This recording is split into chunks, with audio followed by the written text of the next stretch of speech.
ver en esta historia jóvenes que estuvieron dispuestos a arriesgar sus vidas por no negar al Dios a quien ellos servían. Y que al final de este fin de semana, al final de ustedes haber terminado de reflexionar, realmente nosotros hayamos podido, Dios haya podido hacer eso a través de los exponentes, inyectar una pasión en ustedes que les permita vivir para la gloria de Dios y que nada de lo que el mundo tenga que ofrecerles pudiera compararse con el Dios a quien ustedes han llegado a conocer. Esa es la idea. De manera que si tú tienes una Biblia, aunque yo sé que no hay mucha luz en la mayoría de los lugares, pero si tú tienes una Biblia que puedas encender, puedes hacerlo ahora en Daniel 3. De lo contrario, tú puedes seguirme y escuchar la historia. Yo quiero que tú puedas ponerte como en los zapatos de aquellos tres jóvenes, de lo que están enfrentando, de lo que escucharon, de la amenaza que le hicieron, del reto que tenían que enfrentar y conquistar, y que tú puedas entender de qué es que se trata esta vida y el Dios que te ha dado la vida. Esto es lo que la historia dice en Daniel 3. Estoy leyendo de la Biblia de las Américas. El rey Nabucodonosor hizo una estatua de oro cuya altura era de 60 codos y su anchura de 6 codos. La levantó en el llano de Dura, en la provincia de Babilonia.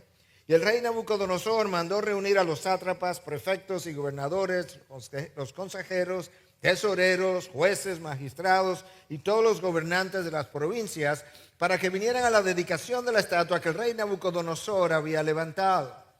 Entonces se reunieron los sátrapas, prefectos y gobernadores, los consejeros, tesoreros, jueces, magistrados y todos los gobernantes de las provincias para la dedicación de la estatua que el rey Nabucodonosor había levantado, y todos estaban de pie delante de la estatua que Nabucodonosor había levantado. Y el heraldo proclamó con fuerza: se os ordena a vosotros, pueblos, naciones y lenguas, que en el momento en que oigáis el sonido del cuerno, la flauta, la lira, el arpa, el salterio, la gaita y toda clase de música, os postréis y adoréis la estatua de oro que el rey Nabucodonosor ha levantado. Pero el que no se postre y adore será echado inmediatamente en un horno de fuego ardiente. Por tanto, en el momento en que todos los pueblos oyeron el sonido del cuerno, la flauta y la lira y el arpa y el salterio y la gaita y toda clase de música, todos los pueblos, naciones y lenguas se postraron y adoraron la estatua de oro que el rey Nabucodonosor había levantado. Sin embargo, en aquel tiempo, algunos caldeos se presentaron y acusaron a los judíos. Hablaron y dijeron al rey Nabucodonosor: oh rey, vive para siempre. Tú, oh rey, has proclamado un decreto de que todo hombre que oiga el sonido del cuerno, la flauta, la lira, el arpa, el salterio, la gaita y toda clase de música se postre y adore la estatua de oro. Y el que no se postre y adore será echado en el horno de fuego ardiente. Pero hay algunos judíos a quienes has puesto sobre administración de la provincia de Babilonia, es decir, Sadrach, Mesach y Abednego. Y estos hombres, oh rey, no le hacen caso, no sirven a tus dioses, ni adoran la estatua de oro que has levantado. Entonces Nabucodonosor, enojado y furioso, dio orden de traer a Sadrach, Mesach y Abednego. Estos hombres pues fueron conducidos ante el rey. Habló Nabucodonosor y les dijo: ¿es verdad, Sadrach, Mesach y Abednego, que no servís a mis dioses ni adoráis la estatua de oro que he levantado? ¿Estáis dispuestos ahora para que cuando oigáis el sonido del cuerno, la flauta, la lira, el arpa, el salterio, la gaita y toda clase de música, os postréis y adoráis la estatua que he hecho? Porque si no la adoráis, inmediatamente seréis echados en un horno de fuego ardiente. ¿Y qué Dios será el que os libre de mis manos? Sadrach, Mesach y Abednego respondieron y dijeron al rey Nabucodonosor: escuche, no necesitamos darte una respuesta acerca de este asunto. Este es el rey, le están hablando así. Ciertamente nuestro Dios, a quien servimos, puede librarnos del horno de fuego ardiente, y de tu mano, oh rey, nos librará. Pero si no lo hace, hace saber, oh rey, que no serviremos a tus dioses, ni adoraremos la estatua de oro que has levantado. Entonces Nabucodonosor se llenó de furor y demudó su semblante contra Sadrach, Mesach y Abednego. Respondió ordenando que se calentara el horno 7 veces más de lo que se acostumbraba a calentar, y mandó que algunos valientes guerreros de su ejército ataran a Sadrach, Mesach y Abednego y los echaran en el horno de fuego ardiente. Entonces estos hombres fueron atados y arrojados con sus mantos, sus túnicas, sus gorros y sus otras ropas en el horno de fuego ardiente. Como la hora del rey era apremiante y el horno había sido calentado excesivamente, la llama del fuego mató a los que habían alzado a Sadrach, Mesach y Abednego. Pero estos 3 hombres, Sadrach, Mesach y Abednego, cayeron atados en medio del horno del fuego ardiente. Entonces el rey Nabucodonosor se espantó y, levantándose apresuradamente, preguntó a sus altos oficiales: ¿no eran 3 los hombres que echamos atados en medio del fuego? Ellos respondieron y dijeron al rey: ciertamente, oh rey. El rey respondió y dijo: mirad, veo a 4 hombres sueltos que se pasean en medio del fuego sin sufrir daño alguno, y el aspecto del cuarto es semejante al de un hijo de los dioses. Entonces Nabucodonosor se acercó a la puerta del horno de fuego ardiente y dijo: Sadrach, Mesach y Abednego, siervos del Dios Altísimo, salid y venid acá. Entonces Sadrach, Mesach y Abednego salieron de en medio del fuego, y los sátrapas, los prefectos, los gobernadores y los altos oficiales del rey se reunieron para ver a estos hombres. Como el fuego no había tenido efecto alguno sobre sus cuerpos, ni el cabello de sus cabezas se había chamuscado, ni sus mantos habían sufrido daño alguno, ni aun olor del fuego había quedado en ellos. Habló Nabucodonosor y dijo: bendito sea el Dios de Sadrach, Mesach y Abednego, que ha enviado a su ángel y ha librado a sus siervos, que confiando en él desobedecieron la orden del rey y entregaron sus cuerpos antes de servir y adorar a ningún otro Dios excepto a su Dios. Por tanto, proclamo un decreto de que todo pueblo, nación o lengua que diga blasfemia contra el Dios de Sadrach, Mesach y Abednego sea descuartizado y sus casas reducidas a escombros, ya que no hay otro Dios que pueda librar de esta manera. Entonces el rey hizo prosperar a Sadrach, Mesach y Abednego en la provincia de Babilonia. Wow. El título de este mensaje es Brilla con toda tu vida, pero yo pudiera titular este mensaje también: un joven radical está dispuesto a dar su vida por su causa. Yo creo que eso es una buena manera de pensar dónde estaba la mente de estos 3 hombres. Yo quiero hacer una salvedad, sin embargo, antes de comenzar el mensaje, y es que el centro de todo el libro de Daniel no es Daniel, ni son sus 3 amigos. El centro es Dios, el Dios cuyo honor no puede ser violentado y cuya ley no puede ser deshonrada sin que el hombre sufra consecuencias. Tarde o temprano, Dios no dejará su nombre en el suelo. Dios no dejará su ley violentada sin reivindicarla en algún momento. Yo quiero que nosotros, habiendo escuchado la historia completa, podamos identificar algunos de los elementos que están aquí en esta historia claramente desplegados. Y en primer lugar, aquí hay un elemento de idolatría claramente visto en la construcción de esta imagen de oro. Aquí hay un elemento de rebelión humana de parte del rey Nabucodonosor, que se ha levantado contra el Dios que él en un momento, en unos años atrás, relatado en el capítulo 2, versículo 47, él había llamado a ese Dios Dios de dioses, Señor de señores y revelador de misterios. En un momento en que Daniel había podido revelar un sueño que el rey había tenido y nadie más le había podido decir al rey el significado. Y en ese momento, cuando Daniel revela el significado, él dice que ese Dios es Dios de dioses, Señor de señores, perdón, Señor de reyes y revelador de misterios. Y sin embargo, ahora ordena la construcción de una estatua de oro que va a reemplazar al Dios irreemplazable. En poco tiempo, Nabucodonosor olvidó quién era este Dios y mandó a construir una estatua que fue medida en codos, pero que equivale básicamente a 90 pies de altura, más o menos un edificio de 9 pisos, y a 9 pies de ancho, de manera que estas medidas eran un tanto desproporcional, era como una columna, y estaba revestido completamente de oro.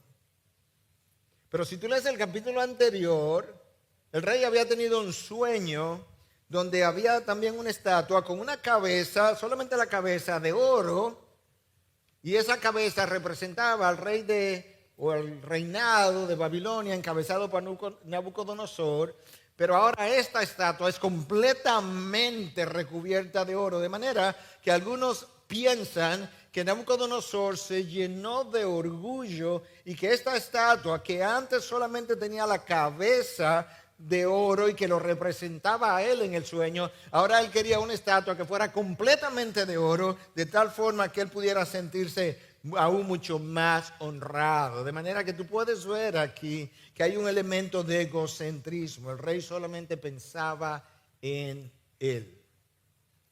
Hay un elemento de orgullo humano, porque Nabucodonosor se había atribuido el hecho de que él había construido la gran Babilonia. Hay un elemento de antropocentrismo o de enfoque en el hombre solamente, porque realmente Nabucodonosor no pensaba que había un Dios capaz de librar a estos 3 hombres o jóvenes de su propio castigo. Esta era una cultura que estaba listas, dispuestas a honrar dioses con ojos que no ven, con oídos que no oyen, con labios que no hablan, con pies pero que no caminan, con manos pero que no pueden gesticular, que no emiten sonido alguno, y ellos adoraban esos ídolos. Un teólogo del pasado de la historia, de nombre Agustín, decía que aún los muertos son superiores a los ídolos, porque por lo menos alguna vez los muertos tuvieron vida, pero que los ídolos nunca la tuvieron ni nunca la tendrán.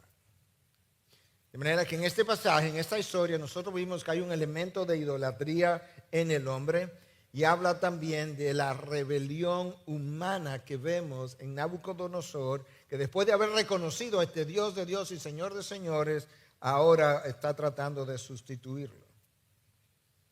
Aquí hay un elemento más que tenemos que reconocer. Hay un elemento de fe de parte de los 3 amigos de Daniel. Una fe en el Dios verdadero. Una fe en el Señor soberano.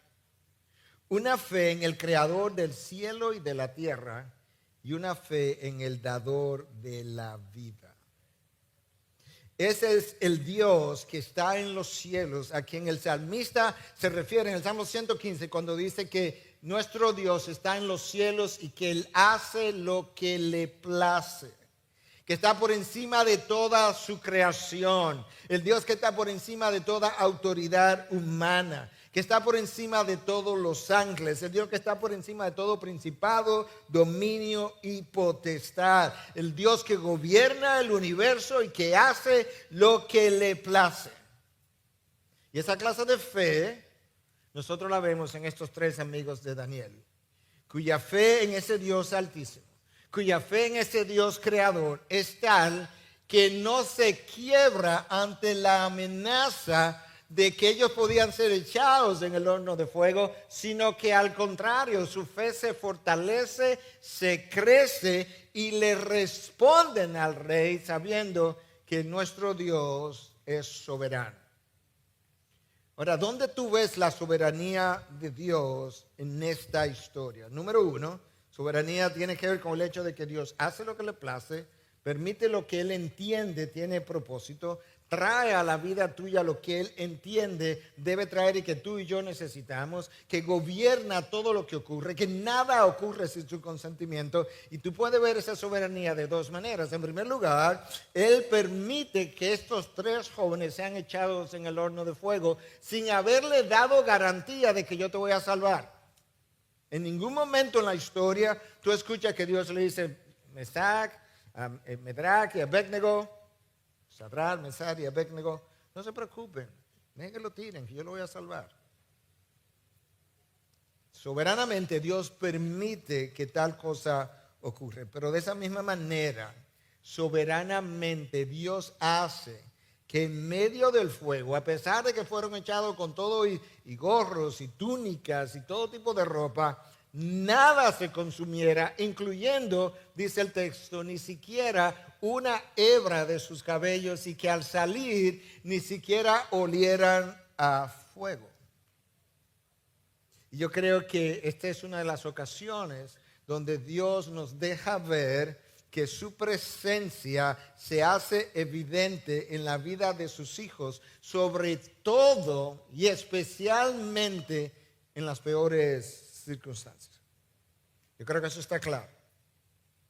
El rey había sido descrito como furioso. En un momento dado dice que su rostro se demudó. En otro momento dado describe el rostro como lleno de furor, de furia. Sin embargo, de repente el rostro cambia y dice que Nabucodonosor se espantó.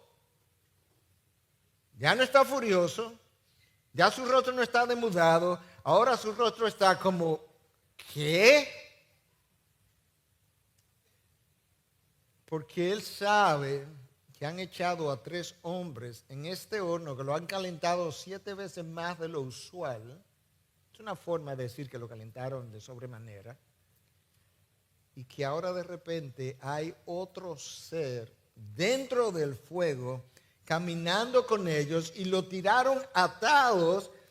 Y a pesar de que la ropa no se estaba consumiendo, resulta que la soga, el cordón, lo que sea, con lo que lo habían atado, sí se consumió por el fuego. Y ellos están libres, paseándose en medio del fuego como que nada está ocurriendo. Eso es suficiente para espantar a cualquiera.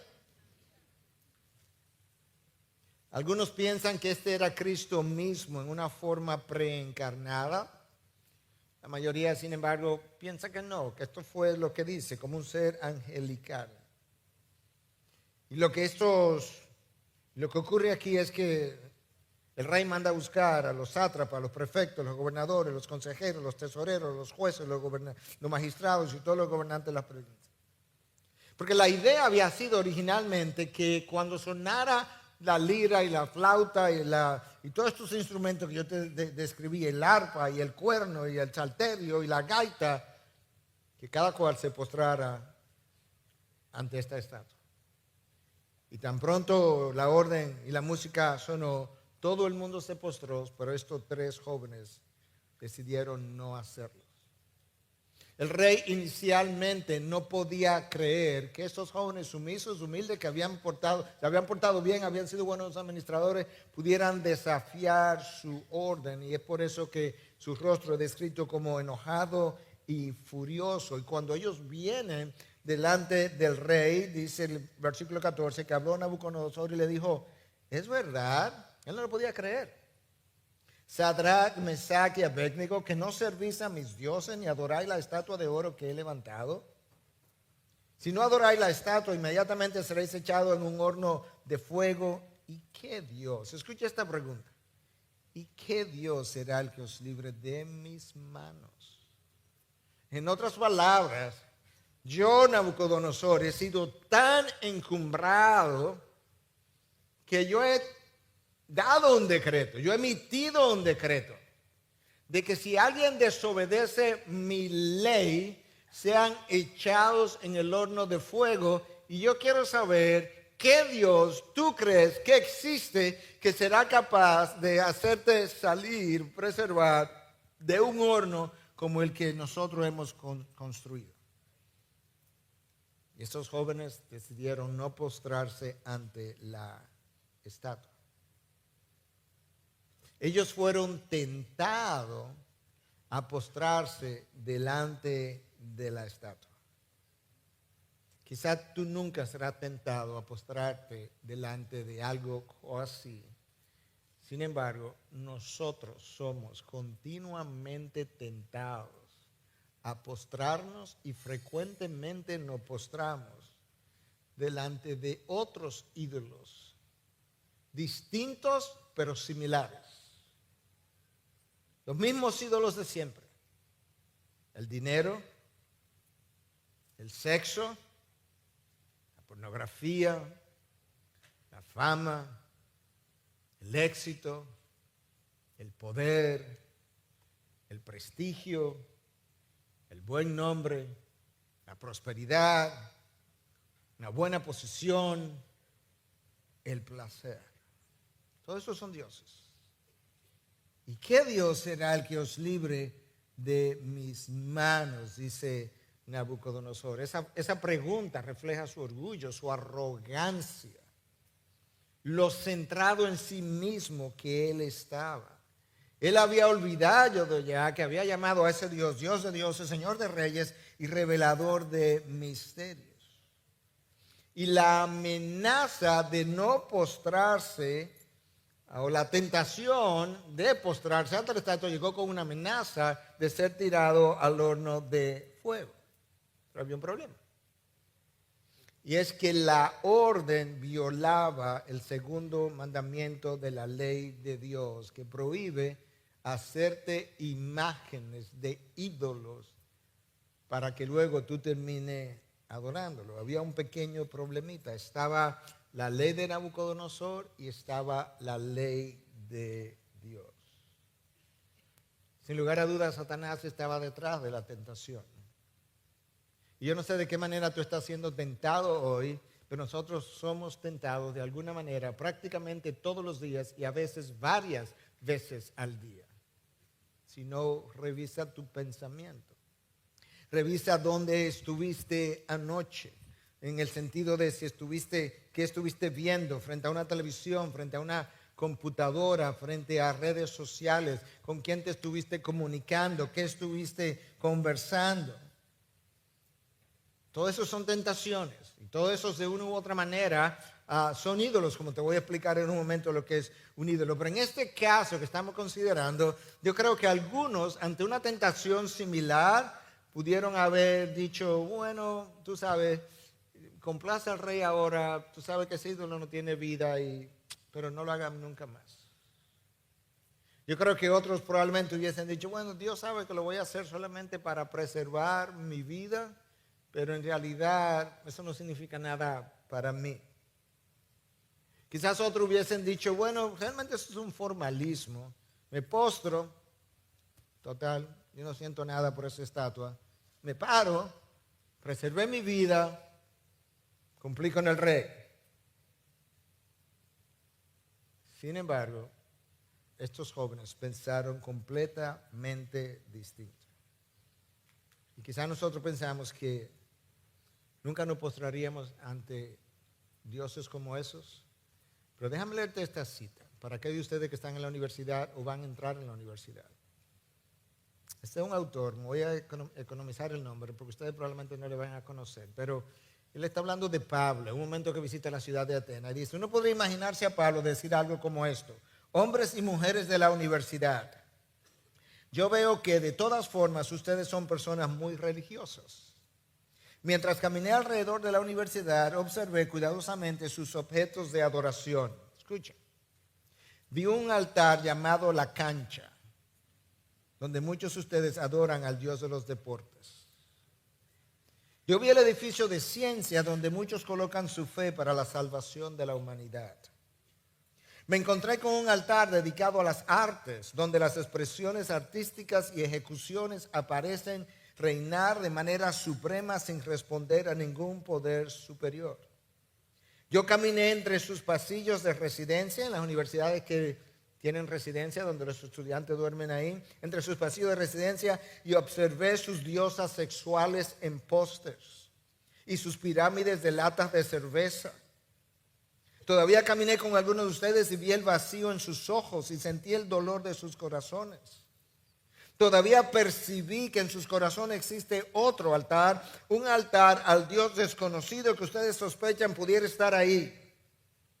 Usted tiene un sentido de que hay algo más que estos dioses humanistas y de autoindulgencia.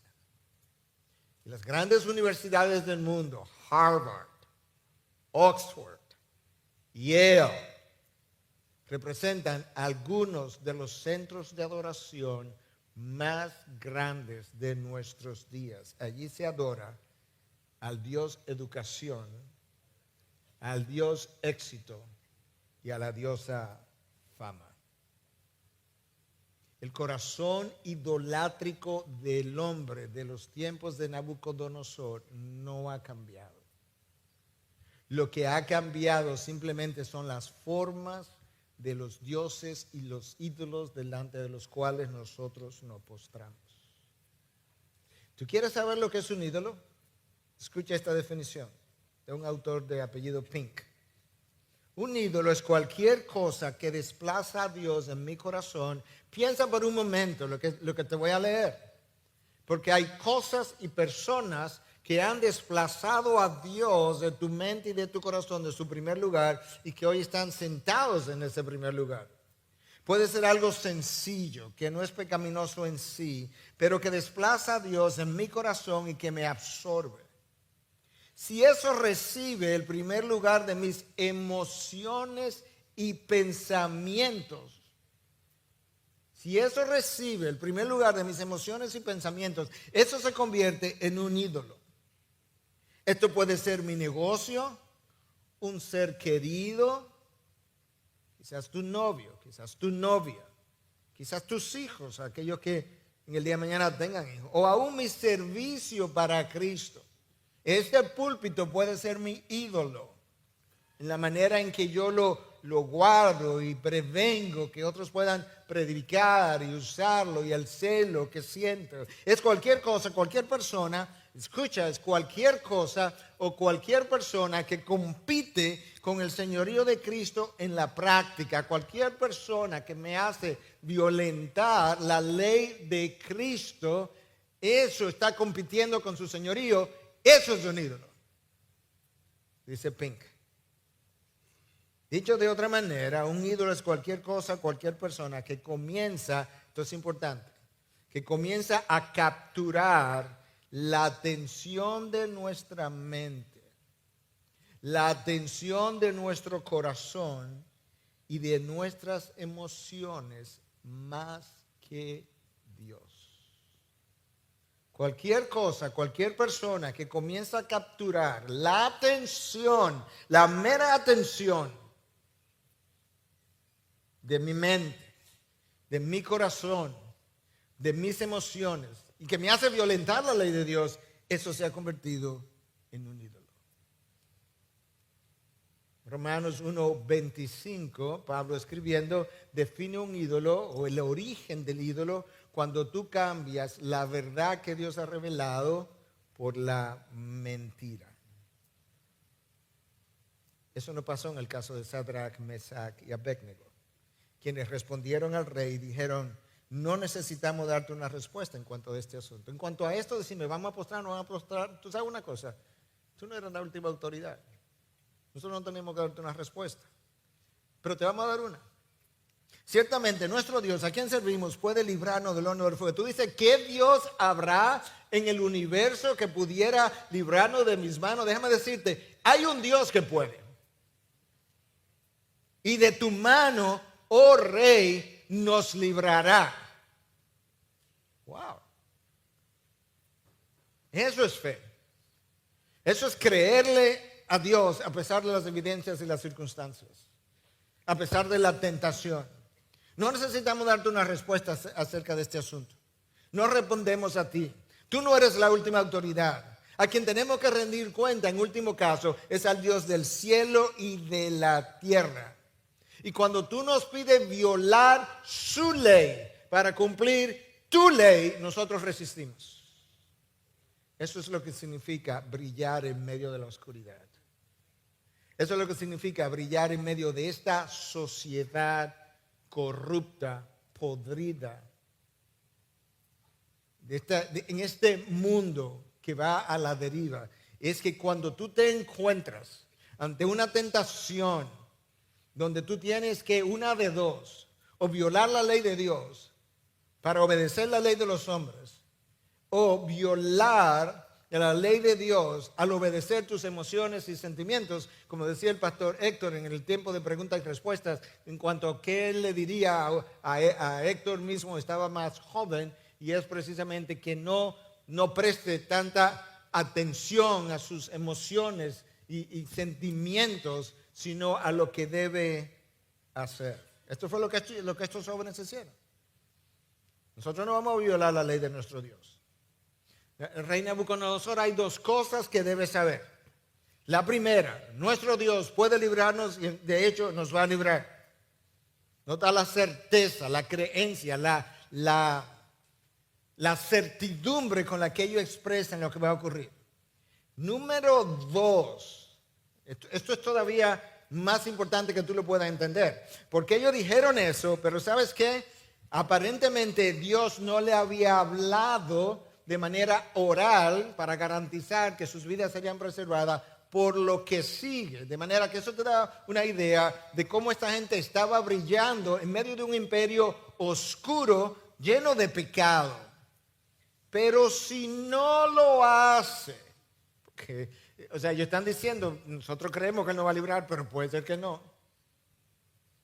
Si no lo hace, has de saber, oh rey, que no serviremos a tus dioses, ni adoraremos la estatua de oro que has levantado.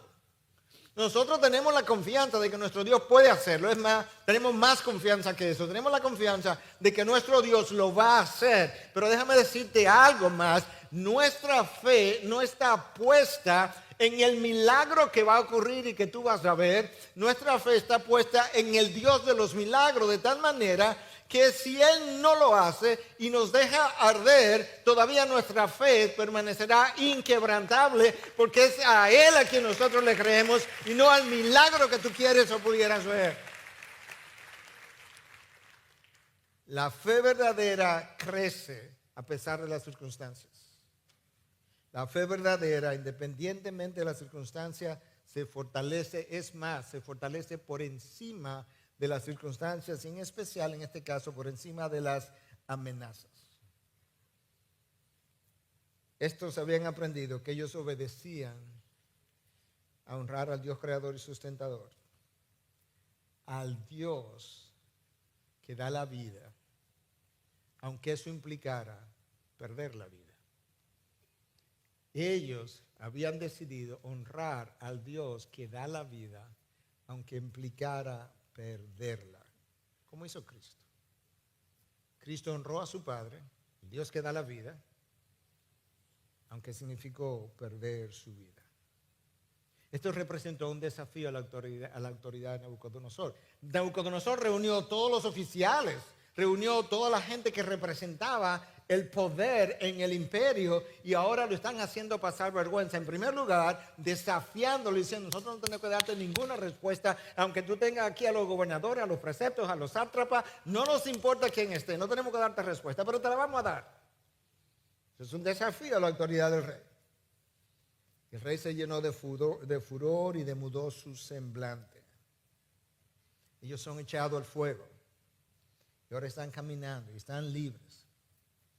El rey estaba frente al horno, probablemente gozoso de ver gente que me desafíe de esa manera, merece que yo los vea arder, que ardan. Pero esta gente no arde, esta gente comienza a caminar. El rostro altanero, furioso, demudado, orgulloso, arrogante, cambió. Y de repente es un rostro de espanto. Sus túnicas, sus gorros, sus otras ropas en el horno no estaban siendo afectadas. Y aquí está el rey esperando ver otra cosa. Escucha, versículo 24. Entonces el rey Nabucodonosor se espantó y levantándose apresuradamente preguntó a sus altos oficiales: ¿no eran 3 los hombres que echamos atados de medio del fuego? Ellos respondieron: ciertamente, oh rey. Él respondió: mirad, veo a 4 hombres sueltos que se pasean en medio del fuego sin sufrir daño alguno, y el aspecto del cuarto es semejante al de un hijo de los dioses. Fuera Cristo o no, probablemente un ser angelical, el punto es que eso que apareció, ese cuarto hombre, es la mejor evidencia de que Dios se hace presente de manera especial cuando sus hijos son o amenazados, o tentados, o puestos a pruebas, o en riesgo de perder su vida. Dios continúa con nosotros. Ahora escuche, que el tiempo ha ido avanzando y tenemos que ir trayendo esto como a un final, aunque no estamos ahí todavía. Cuando Dios sacó al pueblo de Egipto, al desierto, y los libró de Egipto, ¿tú sabes cómo Dios llamó a Egipto? El horno de la prueba, dice la palabra de Dios. Egipto fue un horno. Dios le llamó: os saqué del horno de la prueba. Luego el pueblo sigue comportándose malamente, desobedece, no obedece a los profetas, desobedece a Dios, y Dios los envía a Babilonia. ¿Tú sabes cómo Dios llama a Babilonia? En su propia palabra. Ese fue el horno de la aflicción. Egipto, el horno de la prueba. Babilonia, el horno de la aflicción. Los 3 amigos de Daniel están en el horno de fuego. ¿Quién libera al pueblo del primer horno en Egipto, el horno de la prueba? Dios. ¿Quién libera a su pueblo del segundo horno en Babilonia, el horno de la aflicción? Dios. ¿Quién libera a los 3 amigos de Daniel del horno de fuego? Dios. Y de esa misma manera, en la plenitud del tiempo, Dios envió a su Hijo y se hizo hombre y se encarnó y cumplió la ley y fue a la cruz y derramó sangre para librar a los suyos del horno del infierno. Y ese eres tú y ese soy yo. Para eso Cristo vino. Tú puedes ver ahora cómo tú puedes trazar el Dios liberador a través de la historia redentora, y tú te vas a Egipto y encuentras un horno, el horno de la prueba. Te vas a Babilonia y encuentras un horno, el horno de la aflicción. Te quedas ahí en Babilonia con los 3 amigos de Daniel y encuentras un horno, el horno del fuego. En cada uno de los casos Dios es el libertador. En este caso, tuyo y mío, Cristo ha venido para librarnos del horno del infierno. Y Cristo lo dijo. Oye, ¿cómo lo dice? En Mateo 13, 41 y 42. El Hijo del Hombre enviará a sus ángeles y recogerán de su reino a todos los que son piedras de tropiezo, esos son los incrédulos, y a los que hacen iniquidad, y escucha ahora, y los echará en el horno de fuego. A los incrédulos. O sea, hay un horno esperando. Próximo versículo. Porque ¿qué va a pasar con los hijos de Dios? Versículo 43. Entonces los justos resplandecerán como el sol en el reino de su Padre. ¿Tú escuchaste la palabra resplandecerán? Esa es la palabra sinónima para brillar. De manera que cuando nosotros te estamos pidiendo que brille en medio de la oscuridad, es porque va a llegar un momento donde tú no solamente vas a brillar, tú vas a resplandecer en la presencia de Dios, porque ahora tú estarás enfrente de la luz misma y ahora los hijos de Dios estarán resplandeciendo. Pero en el esperar, Dios quiere que tú y yo brillemos con todas nuestras vidas de tal manera que las circunstancias alrededor no puedan apagar el brillo que nosotros tenemos, que nosotros reflejamos. Y cuando estos tres hombres son echados en el horno del fuego, tú sabes que el brillo del fuego no pudo apagar, por así decir, el brillo de la fe que ellos habían expresado en su Dios, porque esa fe se pudo ver reflejada completamente en medio del fuego en el que ellos caminaban libremente como siervos del Dios Altísimo. Y eso es como Nabucodonosor llamó a su Dios. Estos tres hombres tuvieron la oportunidad de desplegar su fe ante un rey incrédulo. Yo estoy haciendo ese énfasis por algo que se dijo aquí, creo que dijo el pastor Juan José. Pero déjame decirte lo que quiero decir, que creo que es lo que está relacionado a lo que él dijo. Cuando el creyente vive su fe de una manera extraordinaria, porque así es nuestro Dios, los que están a su alrededor observan. Y no solamente prestan atención, sino que los que están alrededor son impactados y en ocasiones profundamente impactados por nuestros estilos de vida. ¿Tú ves eso aquí? La fe extraordinaria de estos tres hombres fue vivida de una forma tal que cuando Nabucodonosor ve a estos tres hombres que sobreviven, los manda a llamar. Esto es lo que dice. Habló Nabucodonosor, versículo 28, y dijo: bendito sea el Dios de Sadrach, Mesach y Abednego, que ha enviado a su ángel y ha librado a sus siervos que, confiando en él, escucha, desobedecieron la orden del rey. El rey está reconociendo, esta es una autoridad que está por encima de mí, que ellos obedecieron esa autoridad, desobedeciéndome a mí, desobedecieron la orden del rey y entregaron sus cuerpos antes de servir y adorar a ningún otro Dios excepto a su Dios. El rey está impactado, pero está tan impactado que él hace algo más. Por tanto, proclamo un decreto de que todo pueblo, nación o lengua que diga blasfemia contra el Dios de Sadrach, Mesach y Abednego sea descuartizado y sus casas reducidas a escombros, ya que no hay otro Dios que pueda librar de esta manera. ¡Wow!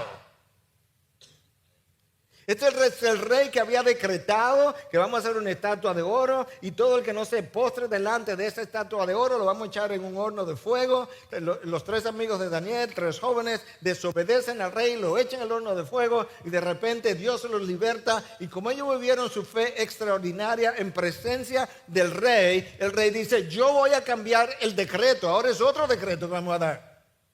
Y el decreto es también para todo pueblo, nación o lengua que se atreva a blasfemar contra el Dios de Sadrach, Mesach y Abednego, que lo descuarticen y sus casas que las reduzcan a tierra, al terreno, a nivel, que la nivelen. ¿Por qué? Porque no hay otro Dios que pueda librar de esta manera. Tú puedes ver cómo tu fe, cuando es vivida extraordinariamente, te hace brillar de tal manera que no solamente tú impactas la vida o las vidas de otros, sino que en ocasiones esa fe vivida de esa manera es capaz de cambiar las leyes de una nación. La esclavitud en Inglaterra fue terminada, la ley cambiada por la fe extraordinaria de Wilberforce, quien luchó por 26 años hasta lograrlo.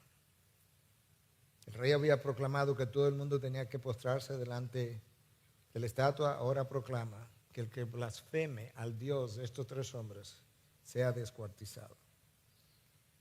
El rey no podía creer que estos tres hombres estuviesen dispuestos a entregar sus vidas para honrar a su Dios. ¿Tú sabes qué es lo que crea ídolos en ti y en mí? La falta de confianza en Dios. Cada vez que tú pones la confianza en algo o en alguien, primero que la confianza que tú tienes en Dios, tú has creado un ídolo. Y la falta de confianza en Dios es lo que crea los ídolos. Como eso no ocurrió en el caso de estos tres hombres, ellos no crearon un ídolo, esta nueva estatua no se convirtió en un ídolo. Y esa es la razón por la que el salmista en el Salmo 115, él entiende eso, él entiende la formación de cómo se da la formación de los ídolos. Y lo primero que él hace es que en el Salmo 115 él exalta a Dios y dice, no a nosotros, que a tu nombre sea dada la gloria. La centralidad del Salmo 115, de todo el libro de los Salmos, de toda la Biblia, del libro de Daniel, es Dios, no a nosotros, que a tu nombre sea dada la gloria. Eso es lo primero que él hace. Lo segundo que él hace en el Salmo 115 es que él denuncia a los ídolos que tienen ojos que no ven, oídos que no oyen, labios que no hablan, pies pero no caminan, manos pero no pueden moverlas. Eso es lo segundo. Él hace una denuncia, una acusación como el que está en un juicio. Y lo tercero que él hace, el salmista, después de denunciar los ídolos, es que le dice a Israel tres veces: oh Israel, confía en tu Dios. Oh Israel, confía en el Señor. Oh Israel, confía en el Señor. ¿Por qué? Porque es tu falta de confianza que te hizo crear estos ídolos en quienes tú has llegado a confiar y en quienes tú te estás apoyando. El corazón forma ídolos continuamente. ¿Sabes por qué, hermano? ¿Sabes por qué, mi hermana? ¿Sabes por qué, mi amigo? Tú fuiste creado para algo mucho mayor que un ídolo. Pero si no lo entiendes, si no lo crees, si no crees que tú fuiste creado para algo mucho mayor que un ídolo, va a continuar formando ídolos el resto de tu vida. Escúchalo de Isaías 43:7. A todo aquel que es llamado por mi nombre y a quien he creado para mi gloria y a quien he formado, a quien he hecho. Tú fuiste creado para la gloria de Dios, lo que implica que tú fuiste creado para vivir a grandes alturas como las águilas. Eso es lo que dice Isaías 40, que aquellos que confían en el Señor se remontarán como las águilas. En inglés hay una expresión en una de las versiones en inglés que dice they will mount up, van a subir a las montañas como águilas. Es a ese nivel que Dios te quiere viviendo. Y correrás y no te cansarás porque Dios está llenándote de lo que su gracia es, de lo que su espíritu es, de lo que su fuerza es. Y tú exhibirás un estilo de vida extraordinario, no mediocre. Tú fuiste creado para conocer a Dios en el primer lugar. Cuando conoces a Dios, entonces descubre que fuiste creado para amar a Dios una vez tú le has conocido. Y una vez tú amas a Dios, descubre que tú fuiste creado para adorar a Dios. Y una vez tú comienzas a adorar a Dios, tú descubres que tú fuiste creado para glorificar a Dios. Tú le conoces, tú le amas, tú le adoras y tú le glorificas de manera natural. Pero mientras tanto, mientras eso no ocurre, continuaremos formando ídolos. Dios había erradicado la idolatría de Sadrach, Mesach y Abednego. Pero desde la caída de Adán, el hombre ha estado formando ídolos. Si Adán se hubiese mantenido en comunicación con su Dios y no hubiese adorado nada que no fuera su Dios, nosotros no estuviéramos en el mundo en que nosotros estamos hoy. Pero el momento que Adán comienza a adorar la creación, la serpiente, le dio importancia sobre Dios. La serpiente ocupó el lugar de Dios, se convirtió en un ídolo. En el momento en que él comenzó a adorar la creación, una creación temporal y sujeta a deterioro, él se convirtió en lo que adoró, en un ser temporal y sujeto a deterioro. Y cambiar a los descendientes de Adán, eso somos tú y yo, iba a requerir la adoración de un Dios no temporal, sino eterno. Y con eso, entonces, aquellos de nosotros podríamos pasar de tener una vida temporal y en deterioro a tener una vida eterna, que es lo que Cristo te ofrece. Por eso Dios nos envió al dador de la vida, a la fuente de vida eterna, al que era, al que es y el que vendrá, al que no muere, el que nunca se ha deteriorado. Y cuando tú lo adoras a él, entonces tú cambias de ser una persona en deterioro a ser una persona con vida eterna que aunque tu cuerpo por fuera se va deteriorando, se va renovando internamente. Y por eso Dios nos envió a aquel que nunca